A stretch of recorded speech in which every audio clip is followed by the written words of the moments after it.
Akan tetapi dia tidak menempuh jalan yang mendaki dan sukar. Apa maknanya falaqtahamal aqabah di sini? Jadi Aqabah, ma'ruf Aqabah itu nama bukit yang ada di sekitar Mekah. Makanya ada dalam sejarah itu disebut Bai'atul Aqabah. Baik Aqabah yang pertama ataupun Aqabah yang kedua. Jadi Aqabah itu nama bukit yang terjal. Banyak bebatuan sehingga untuk menempuh sampai ke atas itu sangat melelahkan. Perlu keberanian dan kesungguhan baru orang bisa sampai di puncak Aqabah. Makanya Nabi SAW memilih tempat di Aqabah untuk menghindari dari orang-orang musyrik. Karena untuk menempuh sampai ke Aqabah itu bukan perjalanan yang mudah. Di sini Allah Subhanahu wa taala ingin katakan bahwa sebagaimana seseorang menempuh jalan perbukitan yang terjal penuh dengan batu untuk sampai di atas bukit Aqabah, maka begitu juga seseorang ketika menuju jalan kepada Allah Subhanahu wa taala bukan perkara mudah. Jadi perlu kelelahan, keberanian, kesungguhan baru akan sampai kepada Allah Subhanahu wa taala. Itu makna falaqtahamal aqabah. Iqtahama itu dalam bahasa Arab artinya menempuh. Menempuh sebuah jalan. Dan Aqabah itu sebuah bukit yang banyak bebatuan dan terjal dan susah untuk dinaiki. Di sini Allah Subhanahu wa taala hendak menyamakan bahwa sebagaimana kita ini sulit sekali untuk menempuh ke bukit Aqabah tersebut, maka begitu juga kita akan sulit untuk menempuh jalan menuju Allah Subhanahu wa taala. Ma'asyiral muslimin yang dimuliakan Allah Subhanahu wa taala, ketika Nabi Allah Adam alaihi salatu wassalam diturunkan dari sorga, sebabnya adalah karena dosa. Dosa Adam melanggar larangan Allah. Jangan memakan buah larangan. Dimakan pula sama Adam. Kemudian Allah turunkan Adam ke bumi. Maka apabila Adam ingin kembali ke sorga dan seluruh keturunannya, maka bukan perkara mudah. Harus menempuh jalan yang sukar. Maka di sini mengatakan falaqtahamal aqabah. Akan tetapi dia tidak menempuh jalan yang mendaki lagi sukar. Seandainya mereka mau menempuh jalan yang mendaki lagi sukar, tentu mereka akan sampai ke situ. Karena jalan maksiat itu lebih mudah dari jalan ketaatan. Kalau orang maksiat itu mudah sekali. Didorong saja sudah jatuh gitu ya. Tetapi untuk melaksanakan ketaatan itu perlu jalan yang sukar dan mendaki. Kita lihat seperti Qiyamul Lail. Itu kan dibutuhkan seseorang untuk kesungguh-sungguhan bangun di tengah malam. Bukan mudah Qiyamul Lail itu ya. Walaupun dampaknya mudah, tapi kalau sudah dijalani, terkadang banyak rintangannya. Rasa kantuk, rasa takut, macam-macam ya. Namanya berdiri tegak tengah malam, di sepertiga malam kan. Banyak rintangannya. Ataupun umpamanya, di sini Allah Subhanahu wa taala mencontohkan beberapa jalur-jalur yang sulit lagi sukar, yang harus ditempuh dengan keberanian. Makanya Allah mengatakan wa ma adraka mal aqabah, dan tahukah kamu apa jalan yang mendaki lagi sukar itu. Maka Allah Subhanahu wa taala mencontohkan dengan cara sedekah. Karena sedekah itu ikhwatu fiddin muliakan Allah Azza wa Jalla, itu perlu kesungguhan dan perlu keberanian. Orang yang bersedekah itu kan perlu berani. Karena syaitan itu selalu datang membisikkan kepada orang yang hendak bersedekah, ya'idukumul faqra wa ya'murukum bil fahsyah. Membisikkan di telinga, jangan sedekah nanti fakir. Akhirnya memerintahkan kepada sesuatu yang buruk. Sebab kalau seandainya paradigma orang yang bersedekah itu seperti paradigma sekuler, tentu seolah-olah ketika kita bersedekah itu kita mengeluarkan harta kita dan tidak akan pernah kembali. Kan begitu, kalau di dompet antum ada 100.000 kemudian antum ambil sedekahkan, maknanya hilanglah 100.000 di dompet. Itulah paradigma sekuler kan seperti itu. Ya. Sehingga perlu keberanian. Makanya orang yang sedekah itu orang yang berani. Kalau dia pengecut, penakut, nggak akan sedekah orang itu. Dia akan mikir 1000 kali. Ya. Tetapi ketika kemudian dia bersedekah, maka sesungguhnya dia punya kesungguhan dan keberanian untuk mengeluarkan harta. Karena sedekah itu bagian daripada ibtila. Ibtila itu artinya ujian harta. Bayangkan coba antum lelah dari pagi bekerja sampai sore, sampai malam kadang-kadang. Tiba-tiba Allah menyuruh untuk mengeluarkan sebagian harta atau sebagian kecil harta kita kepada orang yang kita tidak kenal. Atau kita kenal, tapi dia tidak pernah membantu bagaimana caranya kita mencari rezeki. Ya kan, kita punya tetangga, dia tidak pernah membantu kita. Tidak pernah memberikan saran kepada kita, tidak pernah memberi modal kepada kita, kemudian dia miskin, tiba-tiba dia mendapatkan bagian dari hasil kita kan? Itu kan ujian namanya itu. Bisa kita membagi sebagian rizki yang Allah anugerahkan kepada kita, hasil jerih payah kita kepada dia. Makanya lelah orang yang bersedekah itu. Itulah jalan yang sukar yang Allah katakan, falaqtahamal aqabah wa ma adraka mal aqabah. Makanya Allah Subhanahu wa taala ketika berbicara tentang tabiat manusia, apa kata Allah? Innal insana khuliqa halu'a. Idza massahu syarru jazua. Wa idza massahu khairu manu'a illal musallin. Tabiat manusia itu diciptakan halu'a, penuh dengan keluh kesah. Seandainya ditimpa keburukan kepada dia, jazu. Jazu itu takut yang bersangatan. Ya kan? Takut tidak makan, takut tidak ini dan itu. Tetapi kalau Allah berikan nikmat pula kepadanya, manua, dia pula bakhil. Dan orang yang bakhil itu hakikatnya orang takut. Kan orang bakhil itu kan takut ya, karena kalau dia sedekahkan nanti akan hilang tuh hartanya. Ya. Kalau seandainya dia infakkan, habis pula, ludes pula hartanya, takut dia. Jadi orang bakhil itu orang yang paling takut. Dan orang yang bersedekah itu adalah orang yang paling berani. Sebagaimana kita menempuh jalan yang terjal, gunung yang tinggi, kalau tidak punya keberanian tidak akan naik. Takut ketinggian kan itu. Tetapi orang yang berani, maka dialah orang yang bersedekah. Dan selalunya Allah Subhanahu wa taala mengiringkan sedekah itu dengan salat. Makanya di sini Allah Subhanahu wa taala mengatakan wa idza massahul khairu manu'a illal musallin. Kecuali orang-orang yang salat.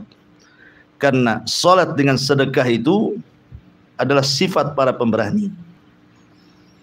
Kalau orang tidak salat, maka dia tidak akan berani untuk bersedekah. Ma'asyiral muslimin yang dimuliakan Allah Subhanahu wa taala. Kemudian di sini Allah Subhanahu wa taala mencontohkan beberapa amalan dari amalan-amalan sedekah. Dan itu adalah aqabah.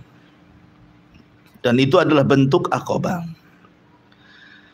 Para ulama yang mengatakan, sebagian mufassirin ahli tafsir,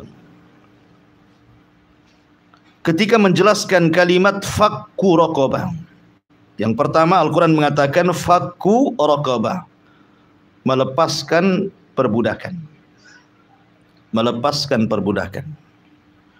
Kalau kita melihat dalil-dalil dalam Islam itu paling banyak ketika bicara kafarah, itu biasanya disuruh memerdekakan budak, kan gitu ya. Coba seperti umpamanya, contoh umpamanya beberapa kafarah yang disebutkan, kafarah orang yang berjima di bulan Ramadan. Maka yang pertama kali memerdekakan budak. Kemudian kafarah zihar.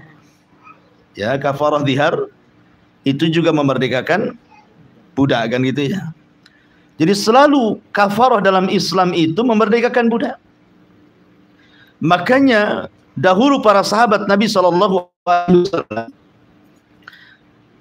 mereka selalu memerdekakan budak, karena bagi mereka ini amalan yang luar biasa.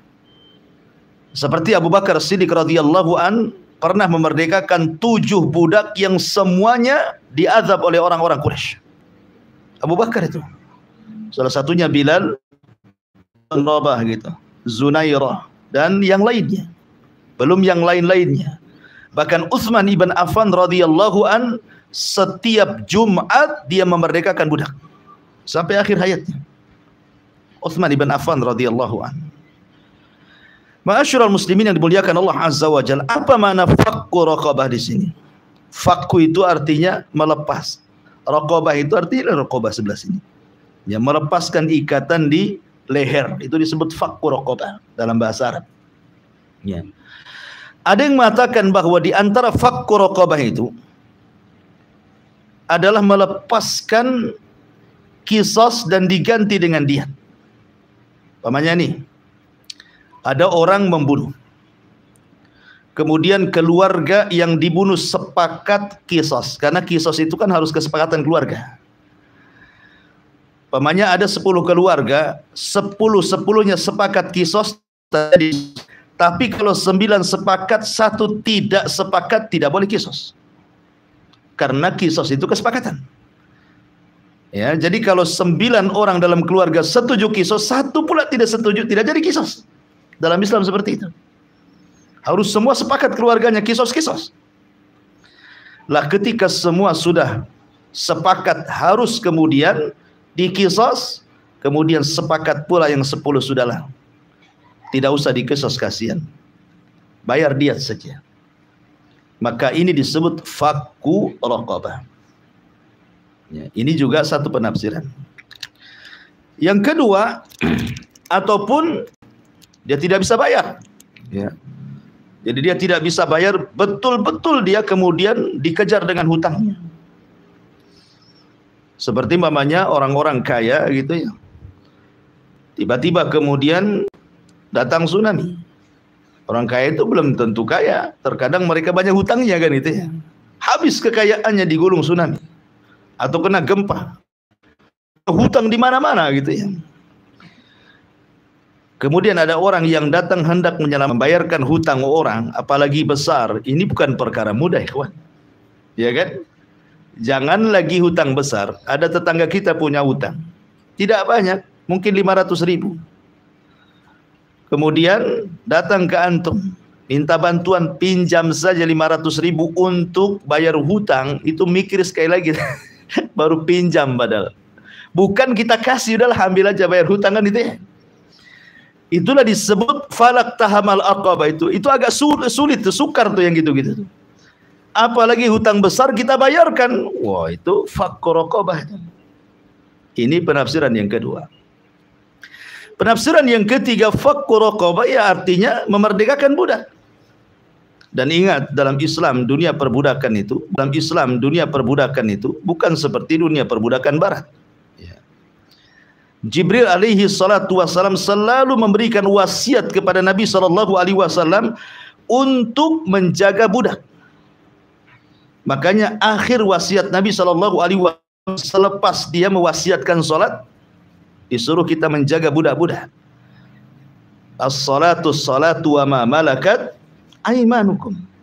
Jaga salat dan pelihara dengan baik budak-budak kalian, kan itu. Karena dalam Islam itu bukan sebagaimana digambarkan. Kalau budak itu disiksa, kemudian dipekerjakan, ya kan, sesuai dengan kehendak kita, tidak dibayar, lelah letih, dikasih tempat yang jelek. Tidak. Budak itu bagian dari keluarga dalam Islam itu. Maka kita juga diwajibkan untuk merawat mereka, memberikan tempat tinggal, memberikan pakaian, memberikan makanan yang layak kepada mereka. Makanya dalam Islam terkadang ada budak-budak itu ketika dimerdekakan tidak mau. Tidak mau dalam Islam itu. Sejarah-sejarah dulu ada budak-budak yang dimerdekakan tuannya malah tidak bahagia. Seperti contohnya siapa? Contohnya Atha bin Abi Rabah. Dia seorang budak. Dia tidak mau. Qatadah ibn Di'amah. Qatadah ibn Di'amah. Orangnya kan cacat tuh Qatadah ibn Di'amah. Tetapi belakangan jadi ulama dunia kan. Ya. Dia menangis ketika dimerdekakan oleh tuannya. Dia datang kepada ibundanya. Nangis tak mau. Karena belum tentu budak itu dimerdekakan, dia bisa hidup di luar. Maksudnya bisa hidup mandiri, punya rumah, punya pekerjaan, bisa makan, belum tentu. Tapi kalau dia bersama tuannya terjamin hidupnya kan gitu ya. Sudah ada tempat tinggal, ada makan, ada pakaian, ada semuanya. Ya. Karena memang dalam Islam itu perbudakan bukan seperti perbudakan ala barat. Zaid ibn Haritha itu adalah budak yang dihadiahkan Khadijah kepada Rasul. Ketika dia sudah mumayyiz, sudah agak dewasa, tapi belum balik, datang keluarganya hendak mengambilnya, menebusnya. Tapi Nabi SAW kemudian memilih kepada Zaid, apakah engkau akan ikut ayahmu, ibumu, kerabatmu, ataukah engkau tetap di sini? Kalau engkau ikut mereka, aku merdekakan. Tapi Zaid mengatakan tidak. Malah kemudian datang kepada Rasul, memeluk Rasul dan mengatakan, aku hendak ikut dirimu. Kenapa? Karena muamalah Rasul kepada budak terkadang lebih dibandingkan muamalah orang tua Zaid kepada Zaid kan gitu. Jadi perbudakan dalam Islam itu jangan kemudian kita sangka begini. Makanya ada ahkamur rik dalam Islam itu. Ada hukum-hukum seputar perbudakan. Dan adanya perbudakan dalam Islam itu lisababil kufri, karena sebab kekufuran. Ingat ya, sebab kekufuran, bukan sebab yang lain. Karena perbudakan itu hanya terjadi dalam peperangan. Kalau seandainya negara Islam berperang melawan negara kafir, kemudian tentara-tentara kafir itu tertawan, maka mereka jadi budak. Sebab apa? Sebab kekufuran mereka. Tapi kalau mereka sebelum tertawan masuk Islam, itu tidak bisa jadi budak. Karena Islam tidak pernah memperbudak Islam. Tapi kalau dia tertawan dalam kondisi kafir, kemudian masuk Islam, ya tetap budak. Karena ketika ketangkap dia kafir, gitu ya. Jadi sebab perbudakan itu karena kekafiran, bukan yang lain. Ma'asyiral muslimin yang dimuliakan Allah Subhanahu wa taala. Ini yang pertama. Dan yang penafsiran yang keempat tentu fakku raqabah yang paling besar, bukan memerdekakan budak, tetapi memerdekakan diri-diri kita dari api neraka. Doa ketika Ramadan menjelang berbuka, apa doanya? Allahumma a'tik riqabana minan nar. Gitu ya. Raqabah itu riqab artinya. Ya Allah, bebaskan aku dari api neraka. Jadi fakku raqabah itu yang paling besar adalah kita memohon kepada Allah agar kita terbebas dari api neraka. Makanya setiap bulan Ramadan kalau menjelang berbuka, doa yang dianjurkan oleh para ulama saat berbuka itu adalah, ya Allah, bebaskan diriku dari api neraka. Karena setiap malam di bulan Ramadan Allah membebaskan hamba-hambanya dari api neraka. Fakku raqabah. Inilah jalan yang sukar yang akan menuju kepada Allah Subhanahu wa taala. Yang pertama fakku raqabah. Kemudian yang kedua, apalagi jalan yang sukar itu, au it'am fi yaumin dzi masghabah, atau memberi makan pada hari terjadi kelaparan. Jadi kalau ada orang miskin kita beri makan, itu sebuah keutamaan. Tapi kalau seandainya antum memberikan makanan kepada orang miskin yang sedang kelaparan, maka itu sangat utama lagi. Karena itulah falak tahamal aqabah. Itulah aqabah. Jalan yang sulit lagi. Biasanya terjadi kepada pengungsian-pengungsian dalam peperangan gitu ya. Seperti yang terjadi di Yaman, ketika terjadi peperangan otomatis ekonomi jatuh. Kemudian sebagian mereka mengungsi. Akhirnya terjadi kelaparan. Nah gitu ya. Atau biasanya terjadi pada daerah-daerah yang terkena bencana alam. Biasanya kalau daerah itu terkena bencana alam kayak di Lombok gempa gitu ya, terpaksa mereka harus mengungsi dengan cara hidup di tenda-tenda. Nah, terkadang kemudian mereka sulit untuk mencari minum dan itu kesempatan it'am fi yaumin dzi masghabah. Itulah masghabah. Betul-betul mereka berhajat. Itu amalan yang paling utama. Itulah aqabah, jalan yang sukar itu. Ya, mencari orang-orang yang seperti ini. Ataupun mungkin orang yang hidup mungkin di daerah kita, mungkin bahasa kitanya diruli-ruli gitu ya, yang mereka cari kerja pun susah. Terkadang mungkin di antara mereka tidak punya keluarga di Batam ini, hidup sendiri, tahu-tahu sakit gitu ya. Kemudian tetangganya pun tidak membantu dia. Itulah masghabah. Kalau ingin antum betul-betul memberikan makan kepada fuqara wal masakin, yang lebih utama carilah orang-orang yang sedang berhajat dan membutuhkan. Yang mereka tidak punya tempat, mereka memang hidupnya juga susah, kelaparan. Itulah yang Allah katakan au it'amun fi yaumin dzi masghabah. Ma'asyiral muslimin yang dimuliakan Allah Subhanahu wa taala. Kemudian Allah Subhanahu wa taala mengatakan yatiman dza maqrabah, atau memberikan makanan kepada anak yatim yang masih ada hubungan kekerabatan. Karena terkadang ada seseorang keluarga, kerabat gitu ya. Mungkin boleh jadi ada satu keluarga ayahnya meninggal, sehingga jadi janda gitu ya, dan punya anak kecil-kecil. Sementara kita ini kerabat dia. Maka sebelum kita membantu fuqara wal masakin di luar, maka bantulah anak-anak yatim yang masih ada hubungan kerabat dengan kita. Makanya kalau kita lihat konteks Al-Quran, ketika Allah Subhanahu wa ta'ala menyebut kebaikan itu, pertama adalah birrul walidain. Yang kedua kemudian berbuat baik kepada kerabat. Ini di lingkungan keluarga. Orang tua baru kerabat. Tapi kalau di lingkungan di luar keluarga, yang pertama kali adalah anak yatim. Baru kemudian miskin, gitu ya. Baru kemudian yang lainnya.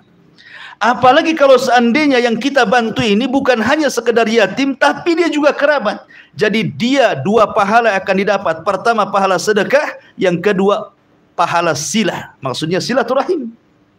Bukan hanya dapat pahala sedekah saja, dia pun dapat pahala menyambungkan silaturahim dengan kerabat. Maka ini adalah fakkur aqabah. Jalan yang sukar adalah terkadang orang sulit untuk membantu keluarga. Padahal keluarganya itu ya, kadang-kadang sulit untuk membantunya. Dan itu adalah aqabah. Yatiman dza maqrabah. Tentu secara umum mengkafil anak yatim itu luar biasa pahalanya, ikhwan.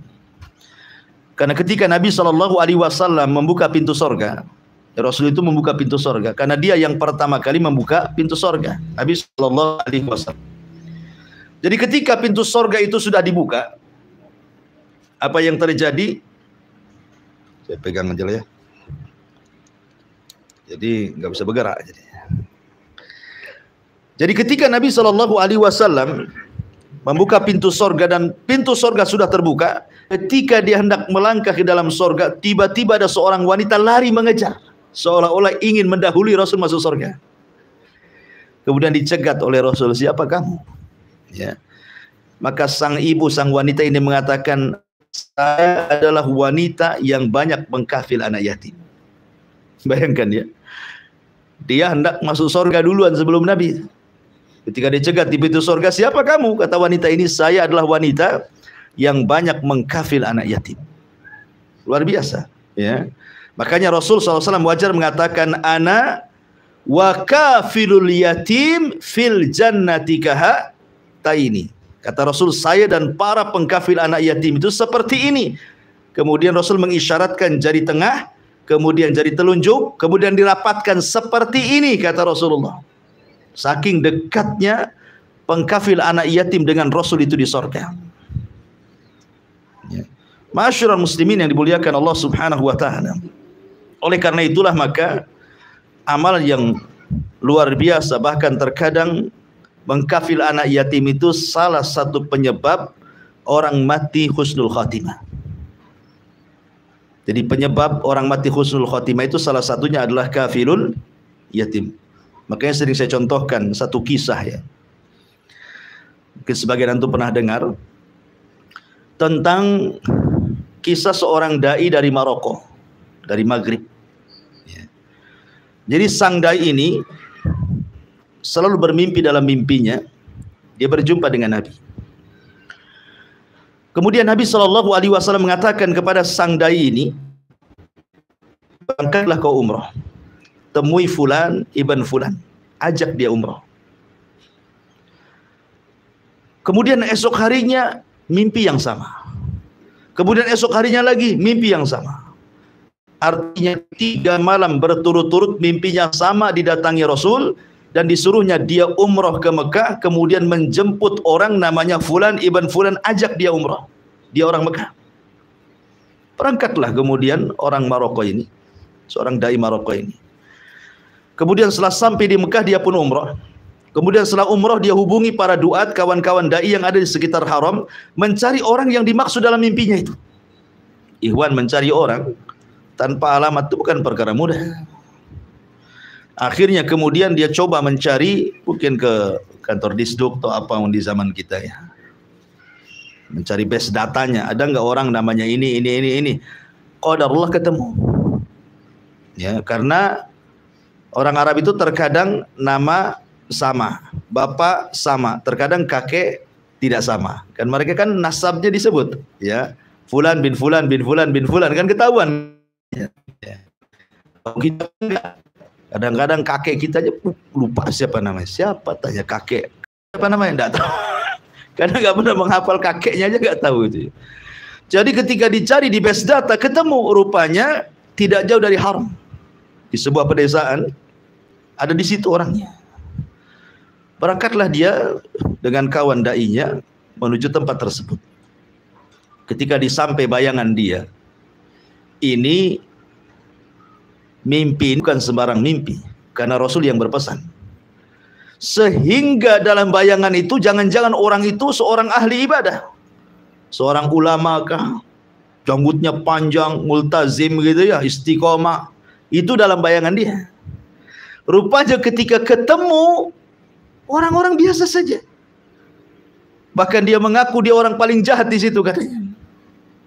Ketika ketakutan didatangi seorang dai Maroko ini, dia ditanya, "Lah kamu siapa?" "Saya seorang dai dari Maroko. Saya datang kemari ini karena arahan mimpi saya. Sudah saya mimpi 3 hari berturut-turut disuruh menjemputmu untuk umrah." Akhirnya setelah dibuju-buju, mau juga dia. Berangkat dia umrah. Ketika sampai di mikot, dia mandi, dia berwudu, dia pakai kain ihram, kemudian dia bertalbiyah sampai di Mekah. Ketika sampai di haram, walaupun dia dekat dengan haram, tapi dia jarang datang ke haram. Jadi dia terenyuh ketika melihat Ka'bah. Bagaimana bisa aku tetangga haram tapi tidak pernah ke haram? Ya. Jadi ketika dia ajak tawaf, dia mengatakan, "Kau duluan saja, aku ingin sholat 2 rakaat di sini. Aku rindu dengan Ka'bah." Akhirnya dia sholat 2 rakaat. Allah takdirkan rakaat pertama khusyuk sekali, rakaat kedua, dan ketika dalam sujud terakhir dia tidak bangkit lagi. Rupanya dia meninggal dunia. Meninggal dunia dalam kondisi sudah mandi, sudah wudu, pakai kain ihram, sudah talbiyah, dan dia menghadap Ka'bah, melihat Ka'bah dalam sujud. Luar biasa itu. Ya, Allah buat meninggal dengan cara seperti itu. Sehingga sang dai Maroko ini heran gitu. Belum tentu juga meninggalnya dia seperti orang ini gitu ya. Jadi coba dia telisik kepada keluarganya. Sebenarnya amalan dia apa tuh? Ditanyakan sama istrinya, suamimu itu amalannya apa? Kata istrinya tidak ada. Kadang suami kadang sholat, kadang tidak gitu kan. Dia seperti halnya orang-orang awam lainnya. Tapi dai ini mendesak, coba hafal, hitung-hitung atau ingat-ingat gitu ya. Kira-kira suamimu itu beramal-amalan apa? Teringat dengan tetangga sebelah. Jadi tetangga sebelah itu adalah seorang janda yang ditinggal mati suaminya dan punya anak kecil, anak yatim. Jadi suami saya kasihan dengan tetangga itu, sehingga dia bersumpah di hadapan saya, kata istrinya, setiap penghasilan bulanan kerja dia akan bagi dua. Separuhnya untuk tetangga yang yatim dan juga janda yang miskin dan sakit, dan separuhnya untuk istri dan keluarganya. Itu dilakukan sampai hari ini dia meninggal. Sejak zaman dia bersumpah sampai dia meninggal, dia tidak pernah ingkar janjinya. Dan saya mendengar ketika dia sebelum berangkat ke haram, sang janda yang sakit punya anak yatim ini sempat berdoa, dan saya dengar, sudah berangkatlah, semoga Allah subhanahu wa ta'ala berikan akhir kebaikan untukmu. Rupanya doa itu menjadi doa terakhir kehidupan orang ini. Dari sini hikmahnya apa? Bahwa Allah berikan kematian yang baik karena amalan dia memberi makan fakir atau memberi makan anak yatim ini. Padahal orangnya biasa saja kan. Dari sini juga bisa kita petik pelajaran bahwa orang masuk surga itu bisa dari pintu mana saja. Terkadang dia kurang dalam masalah yang lain, tapi dia punya kelebihan dalam masalah ini. Terkadang yang bisa memasukkan kita ke dalam surga itu bukan amalan besar, terkadang amalan kecil, siapa yang tahu? Karena amalan kecil ini terkadang cenderung ikhlas dibandingkan amal besar. Ya, makanya ketika ada seorang dai dalam mimpinya dipanggil oleh Allah, kemudian dikatakan kepada sang dai ini, apa yang diperbuat Allah kepadamu? Maka sang dai ini mengatakan, ghafara li rabbi, Rabbku sudah mengampuni dosaku. Kemudian dikatakan kepada sang dai, apakah karena engkau berdakwah ke sana kemari memberikan hidayah kepada manusia? Kata sang dai, bukan itu. Ya. Lalu apa yang menjadikan Allah mengampuni dosamu? Dia mengatakan, biriyalat tasaddaqtu biha, karena beberapa real yang pernah aku sedekahkan. Dengan sebab itulah Allah ampuni dosaku. Bukan karena dakwahnya ke sana kemari rupanya kan, karena amalan kecil yang semua orang bisa lakukan, gitu maksudnya. Dan itu bisa dari mana saja. Yang penting ikhlas, itu maksudnya. Dan mencontoh Nabi SAW. Tapi kembali, maka di sini Allah Subhanahu wa taala mengatakan di antaranya aqabah yang sukar lagi, sulit itu adalah yatiman dza maqrabah. Kemudian Allah mengatakan au miskinan dza matrabah, atau orang miskin dza matrabah. Matrabah itu artinya turab. Turab itu tanah. Maksudnya orang miskin dikaitkan dengan tanah di sini, maksudnya orang miskin yang tidak punya sama sekali, tidak punya rumah, tidak punya tikar, dia tidur di tanah, gitu ya. Jadi orang miskin yang sangat miskin, gitu maksudnya. Kan ada orang-orang kalau tengok di Batam itu kan, ada orang yang tinggal di bawah-bawah jembatan, ada entah yang sudah rusak, tinggal pula di situ. Kemudian juga ada orang yang tinggal sembarang tempat, kadang tidur di masjid. Ya. Jadi itulah maksudnya orang miskinan dza matrabah itu maksudnya bukan hanya sekedar miskin, tetapi sangat fakir, gitu ya. Apa bedanya miskin dengan fakir? Kalau miskin punya pekerjaan tetapi tidak mencukupi, seperti kisah Nabi Khidir. Ketika naik perahu, kemudian perahunya mengantarkan Khidir dan Musa, tiba-tiba perahunya dilobangi, ya kan? Ya, maka Musa mengatakan, kenapa kau melobangi kapalnya orang miskin? Artinya kan dia punya perahu kan? Miskin. Dari sini menunjukkan miskin itu punya pekerjaan. Boleh jadi dia punya mobil, boleh jadi dia punya kendaraan, tapi tidak mencukupi keluarganya. Nah, itu disebutkan. Ya. Kalau fakir lebih daripada miskin, sama sekali tidak punya pekerjaan. Bagaimana mencukupi keluarganya? Lah ini parah, sudah miskin, sangat fakir lagi gitu ya. Berarti sefakir-fakirnya orang fakir ini. Kalau antum mendapatkan orang sefakir-fakirnya orang fakir, bantu. Itulah aqabah. Itulah aqabah. Falak tahamal aqabah fakku raqabah. Ya. Dengan cara au miskinan dzamat rabah. Kemudian Allah Subhanahu wa taala mengatakan, "Tsumma kana minal ladzina amanu wa tawassau bis sabri wa tawassau bil marhamah." Kemudian dia termasuk orang-orang yang beriman yang saling berpesan untuk bersabar dan saling berpesan untuk berkasih sayang. Sabar itu ada tingkatannya. Kata para ulama, kalau antum bisa melalui 9 kesabaran, maka antum akan masuk surga bighairi hisab. Masuk surga tanpa hisab. Apa 9 kesabaran itu? Pertama, as-sabru ala ta'atillahi lillahi wa billahi wa ma'allahi. Ini 3. Bersabar di dalam menjalankan ketaatan kepada Allah. Pertama lillah, yang kedua billah, yang ketiga ma'allah. Kemudian yang kedua, bersabar ketika meninggalkan kemaksiatan kepada Allah. Lillahi karena Allah, billahi karena Allah, ma'allah bersama Allah. Itu sudah 6 ya. Kemudian yang ketiga, bersabar ketika menghadapi qada dan qadar. Lillah karena Allah, wa billah wa ma'allah. Apa bedanya ini? Ya.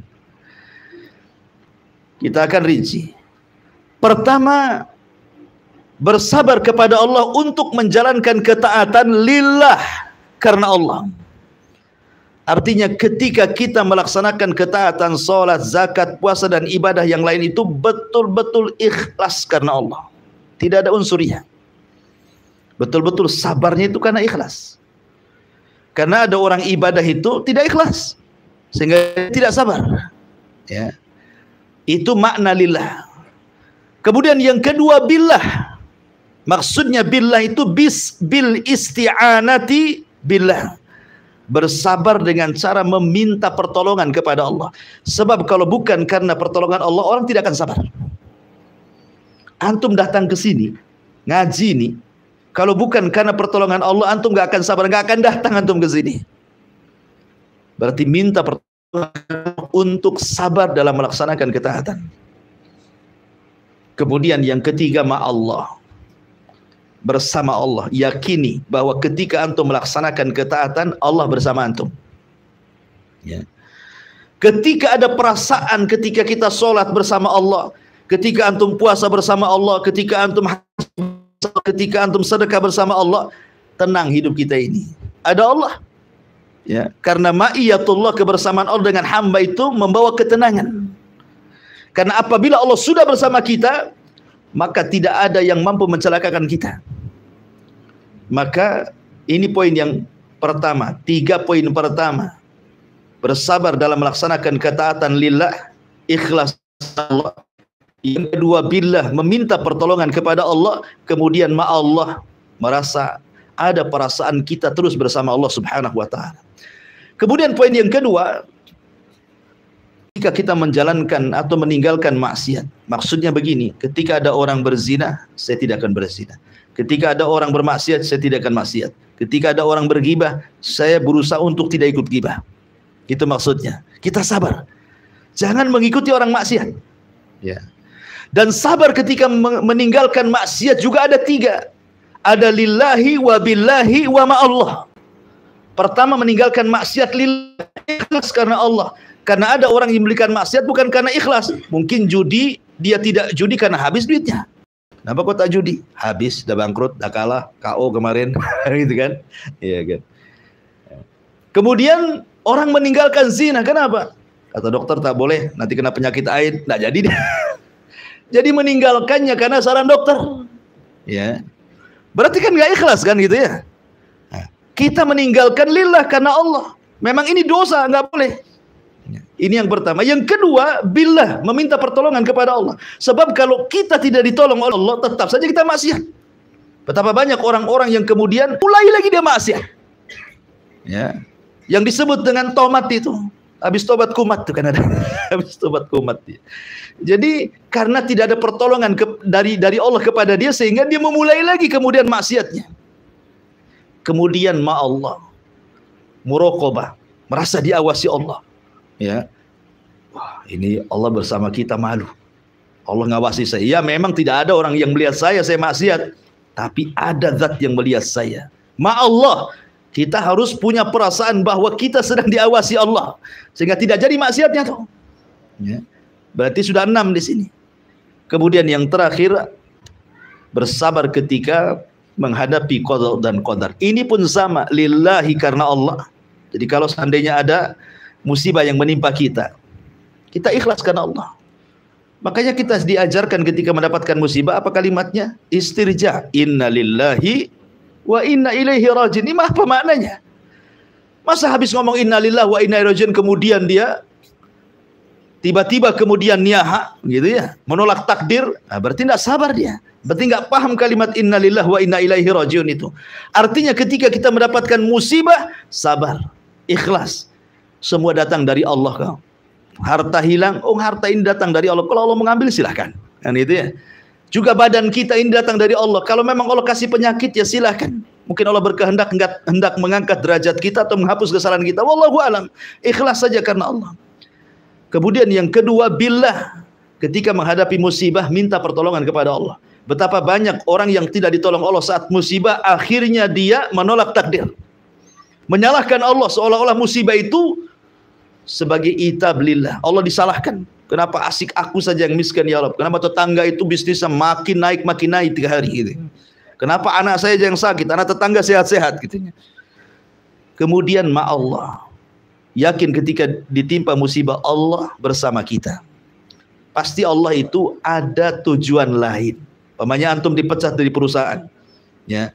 Jangan antum kemudian menyalahkan, ya, takkan dari perusahaan antum. Allah sudah menyediakan pekerjaan yang jauh lebih halal, lebih baik, dan bisa lebih meluaskan rezeki antum. Siapa yang tahu?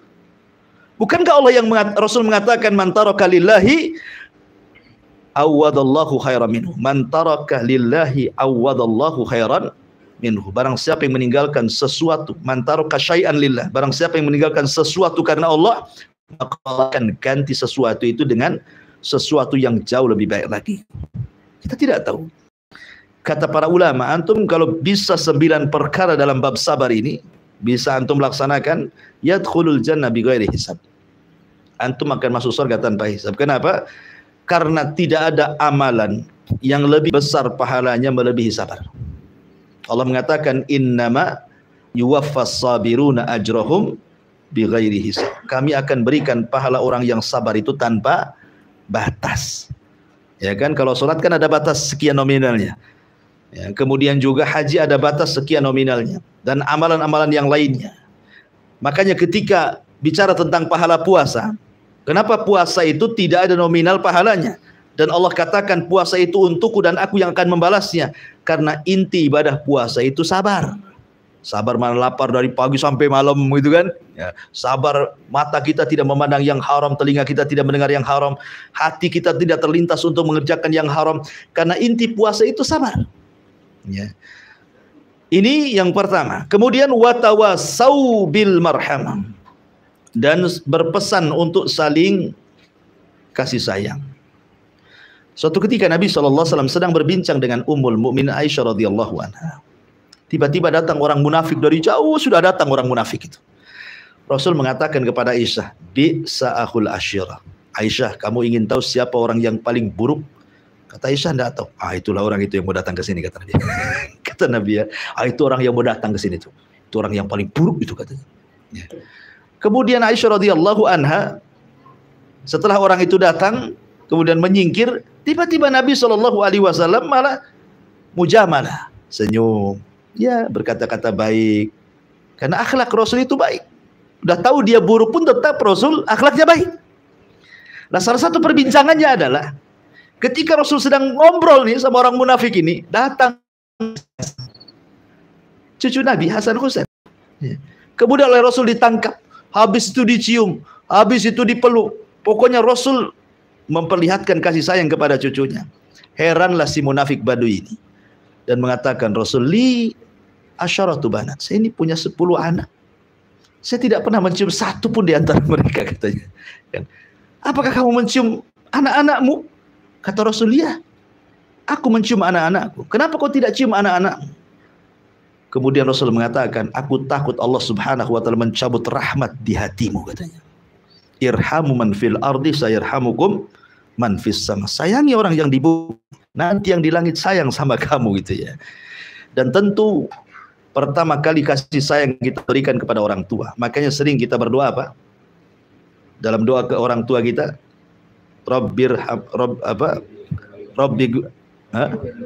Rabbighfirli wali walidayya warhamhuma kama rabbayani shaghira. Ya, perhatikan. Allah Subhanahu wa taala menggandengkan istighfar kita dengan orang tua. Rabbighfirli wali walidayya. Dalam bahasa Quran, wa qur rabbirhamhuma kama rabbayani shaghira, kan gitu. Ya. Wa qur rabbirhamhuma dalam bahasa Quran. Ya Allah, ampuni kedua orang tuaku dan sayangi kedua orang tuaku. Kemudian tidak sampai di sini. Kama rabbayani shaghira, sebagaimana dia telah merawatku sejak kecil. Kenapa ada bahasa seperti itu? Kenapa ada bahasa kama rabbayani shaghira? Diingatkan masa kecil kita. Ya kan? Di sini Allah Subhanahu menyuruh kita memintakan ampun akan dosa orang tua kita, memintakan agar Allah memberikan rahmat kepada orang tua kita, tapi Allah juga ingatkan masa kecil kita, gitu maksudnya. Kenapa? Supaya kita paham bagaimana orang tua merawat kita ketika kecil. Dia tidak bisa tidur karena kita, dia tidak bisa makan karena kita, dia tidak bisa nyenyak karena kita. Bahkan dia menikmati ketika membersihkan kotoran kita. Orang tua, kan itu. Coba kalau kita ingat dulu orang tua kita, Masya Allah, sampai menghilangkan najis kita saja dia nikmati. Kurang tidur, kurang makan, tidak nyenyak, dan begitu seterusnya. Dibelanya anak kita, kalau salah pun dibelanya. Sekarang orang tua kita sudah tua nih. Bisa nggak kita berlaku sebagaimana orang tua kita berlaku kepada kita? Kita berlaku kepada orang tua ketika dia sudah tua, gitu maksud. Ketika ada seorang laki-laki datang kepada Umar bin Khattab radhiyallahu anhu. Dia mengatakan, ya Amirul Mukminin, semua yang kulakukan kepada orang tuaku sejak kecil, kulakukan dia ketika dia sudah besar, sudah tua. Maksudnya apa? Kalau dulu orang tuaku yang menyuapkan makan kepadaku, sekarang kusuapkan kepada orang tua, karena sudah sakit, sudah tua. Kalau dulu dia yang menikmati bagaimana membuang kotoranku, aku pun menikmati membuang kotorannya. Siapa di antara kita anak yang menikmati membuang kotoran orang tuanya, kawan?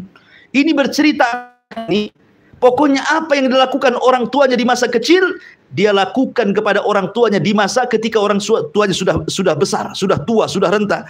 Kemudian dia ngomong sama Amirul Mukminin, cukupkah gitu ya, berbuat baikku kepada dia, seimbangkah berbuat baikku kepada dia?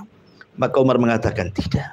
Sekalipun kau sama, orang tua mau dulu nyuapin, sekarang kau yang nyuapin. Orang tua mau dulu mencebokin, sekarang kau cebokin. Orang tua mau begini, kau begitu. Begitu. Anggaplah sama. Tapi itu tidak bisa membandingi kebaikan orang tuamu kepadamu. Tahu rahasianya? Kata Umar. Rahasianya. Karena ketika orang tuamu merawat, memberi makan, memberi minum, memberi pakaian, ya, membersihkan kotoran, orang tuamu berharap kau tetap hidup bersamanya. Tapi ketika engkau membersihkan kotorannya, menyuapin, dan begitu seterusnya, engkau menginginkan kematiannya. Itu bedanya gitu ya. Menginginkan kematiannya kan. Betapa banyak anak yang menginginkan orang tuanya meninggal kan. Mungkin karena sudah bertahun-tahun terbaring sakit. Ya sudahlah, sebaiknya memang kalau Allah mau ya ambil sajalah orang tuanya. Bagus sih bahasanya. Tapi sebenarnya kalau dia orang tuanya meninggal lebih senang. Karena merasa dia punya istri, punya anak, sibuk dengan pekerjaan, asik dirawat lagi dengan orang tuanya gitu. Itulah perbedaannya, kata Umar. Kalau orang tua merawat kita itu supaya kita hidup terus bersama orang tuanya. Tapi kalau kita merawat orang tua supaya orang tua itu mati dan tidak terus bersama kita. Itulah bedanya orang tua dengan kita, kata Umar Ibn. Baru dengan kerabat, baru dengan anak-anak yatim, dan begitu seterusnya. Watawa saubil marham. Ulaika ashabul maimanah. Mereka golongan orang-orang yang beriman dan saling berpesan itu adalah golongan orang-orang kanan. Ya. Kemudian walladzina kafaru bi ayatina ashabul masy'amah, dan orang-orang kafir kepada ayat-ayat kami, mereka itu adalah golongan-golongan kiri, alaihim narum muqsadah, mereka berada di neraka yang ditutup rapat. Ada manusia itu terbagi menjadi tiga di hadapan Allah. Ada yang disebut dengan muqarrabun. Ya, muqarrabun. Muqarrab itu artinya orang-orang yang betul-betul dekat dengan Allah. Kemudian yang kedua ada yang disebut dengan ashabul yamin, itu di bawahnya. Ashabul yamin di bawah muqarrabun. Muqarrabun mungkin para nabi, para rasul gitu ya, para siddiqin, para syuhada gitu ya. Ada ashabul yamin, golongan kanan, ya, yaitu di bawahnya orang-orang soleh. Orang-orang soleh, orang-orang yang melaksanakan hak Allah dan hak hambanya. Kemudian ada di bawahnya zalimul li nafsi, orang yang mendolimi dirinya sendiri. Ya, dia suka maksiat kepada Allah Subhanahu wa taala. Manusia adalah peringkat ketiga zalimul li nafsi. Walaupun terkadang dia sholat, terkadang dia ibadah, tapi juga dia mendolimi dirinya dengan cara maksiat. Ya. Nah, di sini Allah mengatakan ulaika ashabul maimanah. Mereka lah golongan orang-orang yang beriman dan saling berpesan, itu adalah golongan orang-orang kanan. Maksudnya adalah orang yang senantiasa menjalankan hak Allah ke atas dan juga hak hambanya ke bawah. Atau dengan kata lain disebut orang soleh. Kenapa soleh disebut soleh? Karena soleh dikatakan soleh itu kalau dia melaksanakan hak ke atas dan hak ke bawah.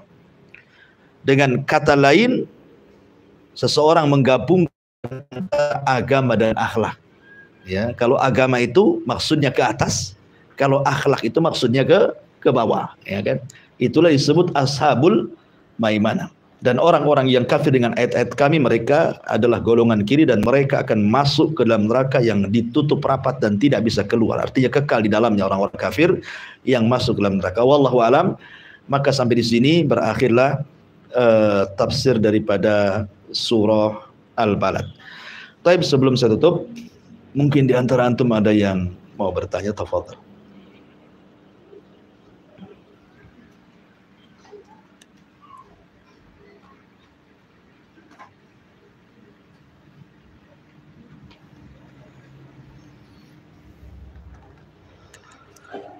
Ya, kalau tidak, alhamdulillah, sudah 9:30 juga.